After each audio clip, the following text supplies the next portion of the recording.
ಮಹಾಗಣಪತೇ ನಮಃ. ನಾನು ಆಚಾರ್ಯ ಬಾಲಸುಬ್ರಹ್ಮಣ್ಯ ಶರ್ಮಾ. ಸಮಸ್ತ ವೀಕ್ಷಕರಿಗೂ ದಿನ ಭವಿಷ್ಯ ವಾಹಿನಿಗೆ ಸುಸ್ವಾಗತಗಳು. ಈಗ ಯಾರಿಗೆ ಯಾವ ರಾಶಿಯವರಿಗೆ ಯಾವ ಪ್ರಭಾವ, ಯಾರಿಗೆ ಸುಖದಾಯಕವಾಗಿರುತ್ತೆ, ಯಾರಿಗೆ ಕಷ್ಟದಾಯಕವಾಗಿರುತ್ತೆ, ಇದನ್ನ ಬ್ಯಾಲೆನ್ಸ್ ಮಾಡಿಕೊಂಡು ನಡೆಸೋದೇ ಜೀವನ.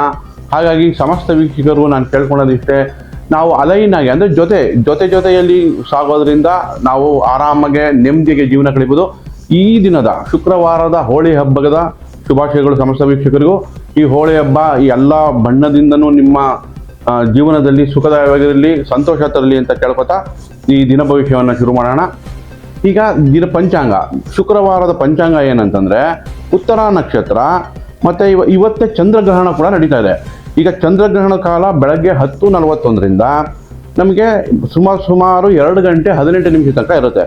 ಈಗ ನಮಗೆ ಸಿಂಹರಾಶಿಯಲ್ಲಿ ಚಂದ್ರಗ್ರಹಣ ಶುರುವಾಗಿ ಕನ್ಯಾ ರಾಶಿ ಮಧ್ಯದ ತನಕ ನಡೆಯುತ್ತೆ.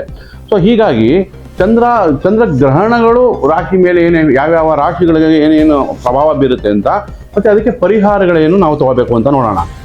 ಈಗ ನಾವು ಪಂಚಾಂಗ ನೋಡೋದಾದ್ರೆ ಶುಕ್ಲ ಪಕ್ಷ, ಉತ್ತರ ನಕ್ಷತ್ರ, ಶೂಲಯೋಗ, ನಮಗೆ ರಾಹುಕಾಲ ಬಂದು 10:30ಯಿಂದ 12 ಗಂಟೆ ತನಕನೂ, ಮತ್ತು ಯಮಗಂಟಕ ಕಾಲ 3ರಿಂದ 4:15 ತನಕ ಇರುತ್ತೆ.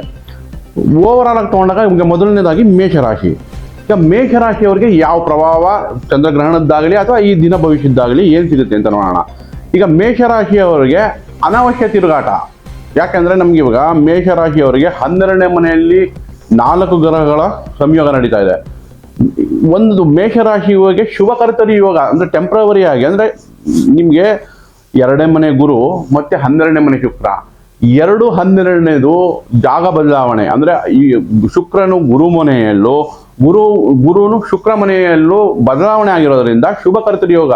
ಅವ್ರಿಗೊಂದು ಸೇಫ್ಟಿ ಸೆಕ್ಯೂರಿಟಿ ಸಿಗುತ್ತೆ ನಿಜ, ಆದ್ರೂ ಕೂಡ ಕುಟುಂಬದಕ್ಕೆ ಅತಿಯಾಗಿ ಖರ್ಚಾಗೋ ಚಾನ್ಸಸ್ ಜಾಸ್ತಿ ಇರುತ್ತೆ.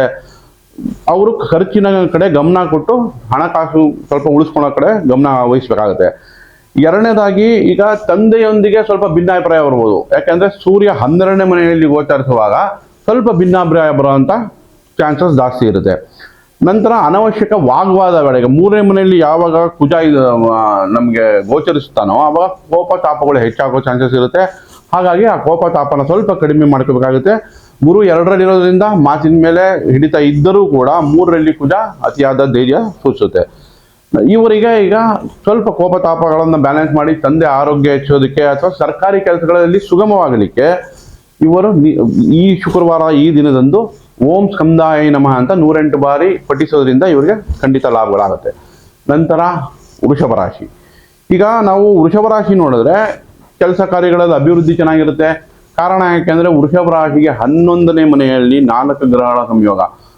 ರಾಷ್ಟ್ರಾಧಿಪತಿಯಾದ ಶುಕ್ರ ಉಚ್ಚ ಸ್ಥಾನದಲ್ಲಿ ರಾಹು ಜೊತೆ ಬೇರೆ ಸೇರ್ಕೊಂಡ್ಬಿಟ್ಟಿದ್ದಾನೆ. ಸೊ ಇವಾಗ ಇವ್ರಿಗೆ ಒಳ್ಳೊಳ್ಳೆ ಆಲೋಚನೆ ಬರುತ್ತೆ, ಬಿಸ್ನೆಸ್ ಎಕ್ಸ್ಪ್ಯಾಂಡ್ ಮಾಡಬೇಕು ಅನ್ನೋ ಆಲೋಚನೆ ಬರುತ್ತೆ. ಸೊ ಇವ್ರಿಗೆ ಸತತವಾಗಿ ಸಮೃದ್ಧಿ ಅಭಿವೃದ್ಧಿ ಈ ದಿನ ಖಂಡಿತ ಸಿಗುತ್ತೆ ಇವರಿಗೆ ಅಂತ. ವ್ಯಾಪಾರ ವ್ಯವಹಾರಗಳಲ್ಲಿ ಖಂಡಿತ ಏಳಿಗೆ ಇದೆ. ಇವ್ರಿಗೆ 108 ಸಲ ಓಂ ಭಾರ್ಗವಾಯ ನಮಃ ಅಂತ ಹೇಳ್ಕೊಳೋದ್ರಿಂದ ಸ್ವಲ್ಪ ಬ್ಯಾಲೆನ್ಸ್ ಮೈಂಡ್ ಇರುತ್ತೆ. ಬ್ಯಾಲೆನ್ಸ್ ಮೈಂಡ್ನಿಂದ ಮಾಡೋ ಕೆಲಸಗಳು ಸರಿಯಾಗಿ ಮಾಡೋಕ್ಕೆ ಅವಕಾಶಗಳು ಜಾಸ್ತಿ ಆಗುತ್ತೆ. ನಂತರ ಈಗ ಮಿಥುನ ರಾಶಿ ನೋಡೋಣ. ಮಿಥುನ ರಾಶಿಯವರಿಗೆ ಮಾತುಕತೆಯಲ್ಲಿ ಜಯ ಸಿಗುತ್ತೆ. ಯಾಕಂದ್ರೆ ಇವರ ರಾಷ್ಟ್ರಾಧಿಪತಿನೇ ಮತ್ತು 1 ಮತ್ತು 4ನೇ ಮನೆ ಅಧಿಪತಿಯಾದ ಬುಧ ಕೇಂದ್ರದಲ್ಲೇ ಶುಕ್ರ ರಾಹು ಜೊತೆ ಇದ್ದಾನೆ. ಸೊ ಎಲ್ಲ ಸ್ನೇಹಿತರೊಂದಿಗೆ ಒಟ್ಟಿಗೆ ಕೂಡಿರೋದ್ರಿಂದ, ಉಚ್ಚ ಶುಕ್ರನ ಜೊತೆ ಇರೋದ್ರಿಂದ ಇವರಿಗೆ ಮಾತುಕತೆಯಲ್ಲಿ ಜಯ, ಕೆಲಸ ಕಾರ್ಯದಲ್ಲಿ ಜಯ. ಆದರೂ ಕೂಡ ಸ್ವಲ್ಪ 3ನೇ ಮನೆ ಅಧಿಪತಿಯಾದಂತಹ ರವಿ ಯಾವಾಗ ರಾಹು ಜೊತೆ ಸೇರ್ತಾನೋ ಆಗ ಸ್ವಲ್ಪ ಮಾತಿನ ಮೇಲೆ ಎಚ್ಚರಿಕೆ ವಹಿಸಬೇಕಾಗುತ್ತೆ. ನಂತರ ಮಕ್ಕಳ ವಿಚಾರ. ಈಗ ನಾವು ಅವ್ರ ಮಕ್ಕಳ ವಿಚಾರದಲ್ಲಿ ಸ್ವಲ್ಪ ಅಸಮಾಧಾನ ಇರುತ್ತೆ. ಮಕ್ಕಳ ವಿಚಾರದ ಒಂದು ಬಿಟ್ಟು ಬೇರೆದೆಲ್ಲ ಈ ದಿನ ಮಿಥುನ ರಾಶಿಯವರಿಗೆ ಖಂಡಿತ ಚೆನ್ನಾಗಿರುತ್ತೆ. ಸೊ ಈಗ ಮಿಥುನ ರಾಶಿಯವರು ಓಂ ಲಕ್ಷ್ಮೀ ನಾರಸಿಂಹಾಯ ನಮಃ. ಯಾಕೆಂದ್ರೆ ಮಿಥುನ ರಾಶಿಯಲ್ಲಿಯೇ ಕುಜ ಸ್ಥಿತನಾಗಿರೋದ್ರಿಂದ ಕುಜ ಮತ್ತು ಬುಧ ಎರಡನ್ನೂ ನಾವು ಅನ್ವಯಿಸಿಕೊಂಡು ತಗೋಬೇಕಾಗಿರೋದು ಓಂ ಲಕ್ಷ್ಮೀ ನಾರಸಿಂಹಾಯ ನಮಃ. ಇದು ಮಿಥುನ ರಾಶಿಗೆ ಅನುಕೂಲಗಳಾಗುತ್ತೆ. ನಂತರ ಕರ್ಕಾಟಕ ರಾಶಿ ಬಗ್ಗೆ ಮಾತಾಡೋಣ. ಈಗ ಕರ್ಕಾಟಕ ರಾಶಿಯವರು ಅಷ್ಟಮ ಶನಿಯಿಂದ ಒದ್ದಾಡ್ತಿದ್ರು. ತಕ್ಕಮಟ್ಟಿಗೆ ಈಗ ಗುರು 11ನೇ ಮನೆಗೆ ಗೋಚರಿಸಿ ಬರೋದ್ರಿಂದ ಅದರಿಂದ ಖಂಡಿತ ಲಾಭಗಳು ನೋಡ್ಬೋದು. ಕರ್ಕಾಟಕ ರಾಷ್ಟ್ರಾಧಿಪತಿ ಚಂದ್ರ ಇವಾಗ ನಮ್ಗೆ 2ನೇ ಮನೆ ಅಲ್ಲೇ ಗ್ರಹಣ ಸಂಭವಿಸ್ತಾ ಇದೆ. ಮತ್ತೆ ಬುಡ ಅಷ್ಟೊತ್ತಿಗೆ 3ನೇ ಮನೆಗೆ ಹೋಗುತ್ತೆ. ಕರ್ಕಾಟಕ ರಾಶಿಯವರಿಗೆ ರಾಷ್ಟ್ರಾಧಿಪತಿ ಚಂದ್ರನ ಮೇಲೆ ಶುಕ್ರವಾರ ಮಧ್ಯಾಹ್ನದ ನಂತರ ಗುರು ಮತ್ತು ಶುಕ್ರ ಎರಡೂ ಗುರುಗಳ ದೃಷ್ಟಿ ಬೀಳುತ್ತೆ. ಇದೊಂದು ಒಳ್ಳೆ ಯೋಗ ಉಂಟಾಗುತ್ತೆ ನೋಡಿ ಕರ್ಕಾಟಕ ರಾಶಿಯವರಿಗೆ. ಯಾಕೆ ಅಂದ್ರೆ ಚಂದ್ರನ ಮೇಲೆ ಗುರು ಮತ್ತು ಶುಕ್ರ ಇಬ್ಬರು ಗುರುಗಳಾದಂತ ಇಬ್ಬರು ಶ್ರೇಷ್ಠ ಗುರುಗಳ ವೀಕ್ಷಣೆ ಬೀಳೋದ್ರಿಂದ, ಗುರುದ ಪಂಚಮ ದೃಷ್ಟಿ ಶುಕ್ರದು ಸಪ್ತಮ ದೃಷ್ಟಿ ಬೀಳೋದ್ರಿಂದ ಇವರಿಗೆ ಖಂಡಿತ ಒಳ್ಳೊಳ್ಳೆ ಕೆಲಸಗಳಾಗುತ್ತೆ ಮುಂದೆ. ಈ ಗ್ರಹಣದ ನಂತರ, ಈ ಶುಕ್ರವಾರದ ನಂತರ ಇವರು ಭಾಗ್ಯೋದಯ ಆಗೋದಂತೂ ಖಂಡಿತ. ನಂತರ ಈ ಕರ್ಕಾಟಕ ರಾಶಿಯವರಿಗೆ ಗೌರವ ಕೀರ್ತಿ ಎಲ್ಲ ಹೆಚ್ಚುತ್ತೆ. ಕರ್ಕಾಟಕ ರಾಶಿ ಭಾಗ್ಯದಲ್ಲಿ ಇವಾಗ ನಮಗೆ ರಾಹು ಶುಕ್ರ ಸಂಯೋಗ ನಡೀತಾ ಇದೆ. ಉಚ್ಚ ಶುಕ್ರನ ಜೊತೆ ರಾಹು ಮತ್ತು ಬುಧ ಸೇರಿದಾಗ ಇವರಿಗೆ ದೂರ ಪ್ರಯಾಣದಲ್ಲೂ ಲಾಭ ಸಿಗುತ್ತೆ. ಫಾರಿನ್ ವೀಸಾ ಅಪ್ಲೈ ಮಾಡ್ತಿದ್ದಾರೆ ಅಥವಾ ದೂರ ನಮ್ಗೆ ಹೊರದೇಶದಲ್ಲಿ ವಿದ್ಯಾಭ್ಯಾಸ ಮಾಡೋ ಆಸಕ್ತಿ ಇದ್ರೆ ಅವರು ಕೂಡ ಅನುಕೂಲ ಆಗುತ್ತೆ.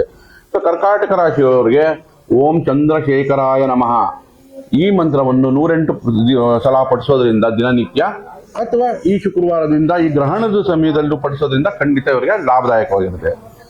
ಕರ್ಕಾಟಕ ರಾಶಿಯ ನಂತರ ನಾವು ಇವಾಗ ಸಿಂಹ ರಾಶಿಗೆ ಬರೋಣ. ಈಗ ಸಿಂಹ ರಾಶಿಯಲ್ಲಿ ಗ್ರಹಣ ಸಂಭವಿಸ್ತಾ ಇದೆ. ಸಿಂಹ ರಾಶಿಯಲ್ಲೇ ಗ್ರಹಣ ಸಂಭವಿಸೋದ್ರಿಂದ ದಿನದ ಮೊದಲರ್ಧದಲ್ಲಿ ಶನಿ ಚಂದ್ರನ ಮೇಲೆ ದೃಷ್ಟಿ ಬೀಳೋದ್ರಿಂದ ಸ್ವಲ್ಪ ಮಾನಸಿಕ ಒತ್ತಡ, ಕೆಲಸದಲ್ಲಿ ಕಿರಿಕಿರಿ, ಏನಾದ್ರೂ ಅವ್ರ ಲೀಡರು ಅಥವಾ ಟೀಮ್ ಲೀಡರ್ ಇಂದ ಬೈಸ್ಕೊಳ್ಳೋ ಅಂತ ಚಾನ್ಸಸ್ ಹೆಚ್ಚಾಗಿರುತ್ತೆ. ಆದ್ರೆ ದಿನದ ಅಂತ್ಯ ಸುಖಮಯವಾಗಿರುತ್ತೆ. ಕಾರ್ಯಕ್ಷೇತ್ರದಲ್ಲಿ ಗೌರವ ಕೀರ್ತಿ ಎಲ್ಲ ಸಿಗುತ್ತೆ.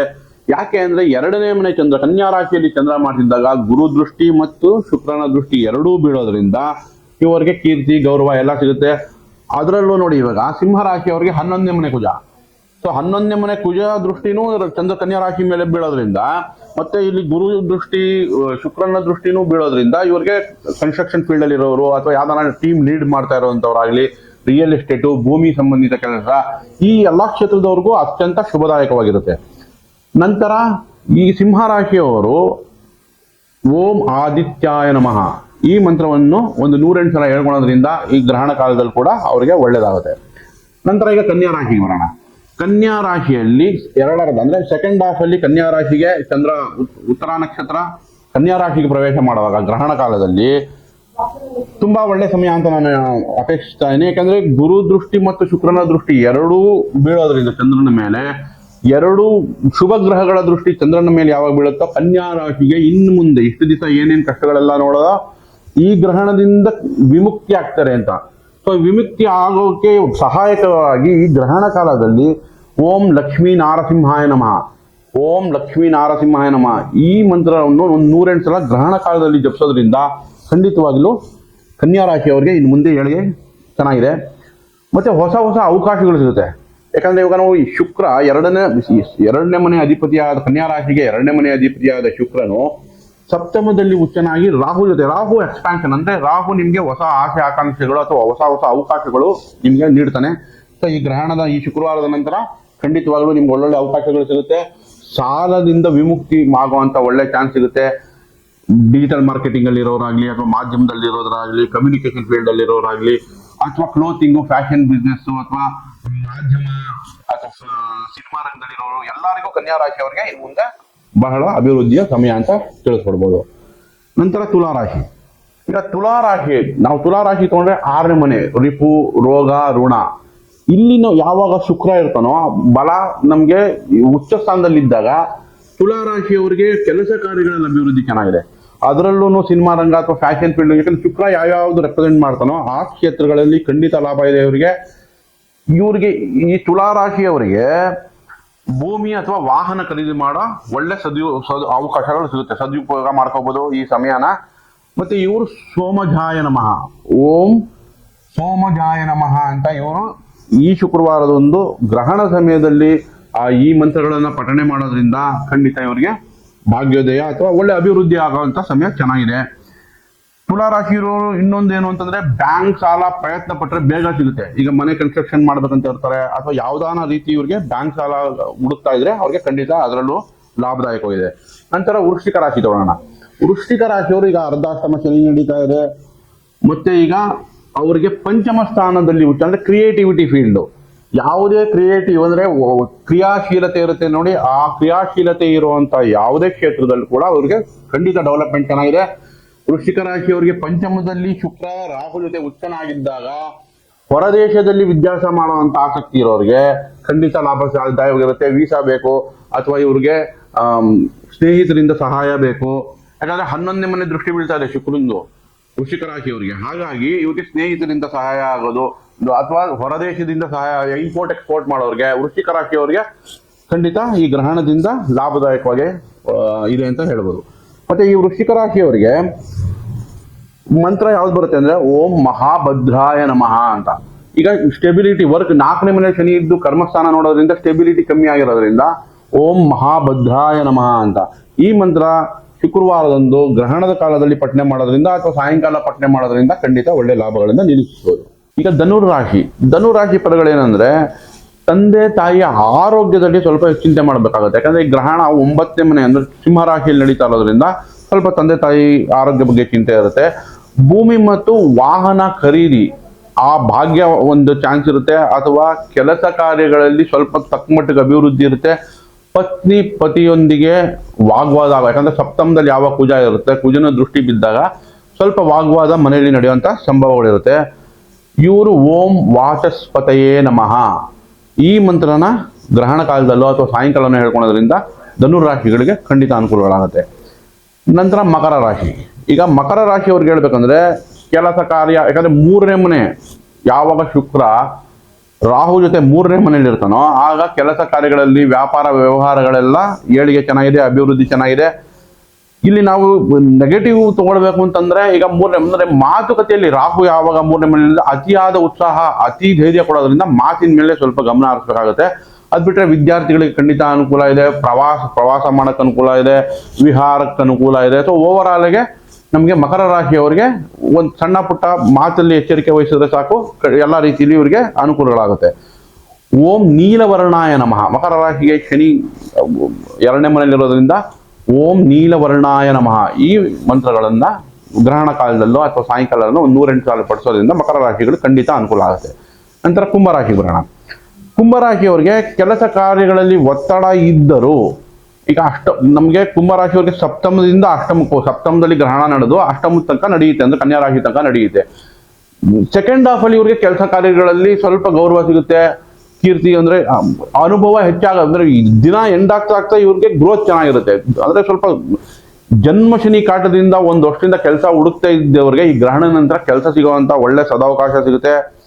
ಕನ್ಸಲ್ಟೇಷನ್ನು ಅಥವಾ ಯಾವುದೋ ಅಡ್ವೊಕೇಟು ಕನ್ಸಲ್ಟೇಷನ್ನು ಅಥವಾ ಜ್ಯೋತಿಷ್ಯ ನ್ಯೂಮರಾಲಜಿ ಯಾವುದೇ ಕನ್ಸಲ್ಟೇಷನ್ ಜಾಬ್ ಅಲ್ಲಿ ಇರೋರು ಕೂಡ ಈ ಗ್ರಹಣ ನಂತರ ಒಳ್ಳೆ ರಿಸಲ್ಟ್ ಸಿಗುತ್ತೆ, ಒಳ್ಳೆ ಅನುಕೂಲಗಳಾಗುತ್ತೆ, ಶುಭದಾಯಕವಾಗಿರುತ್ತೆ. ಕುಂಭರಾಶಿಯವರಿಗೆ ಓಂ ನಿಶ್ಚಲಾಯ ನಮಃ ಈ ಮಂತ್ರನ 108 ಬಾರಿ ಗ್ರಹಣ ಕಾಲದಲ್ಲಿ ಜಪಿಸೋದ್ರಿಂದ ಅಥವಾ ಸಾಯಂಕಾಲ ಜಪಿಸೋದ್ರಿಂದ ಗೋಧೂಳಿ ಲಗ್ನ ಅಂತೀವಲ್ಲ, ಸಾಯಂಕಾಲ ಗೋವುಗಳು ಮನೆ ಬರೋ ಟೈಮಲ್ಲಿ ಆ ಟೈಮಲ್ಲಿ ಜಪಿಸೋದ್ರಿಂದ ಕುಂಭರಾಶಿಯವರಿಗೆ ಖಂಡಿತ ಅನುಕೂಲಗಳಾಗುತ್ತೆ. ಕೊನೆಯದಾಗಿ ಮೀನರಾಶಿ.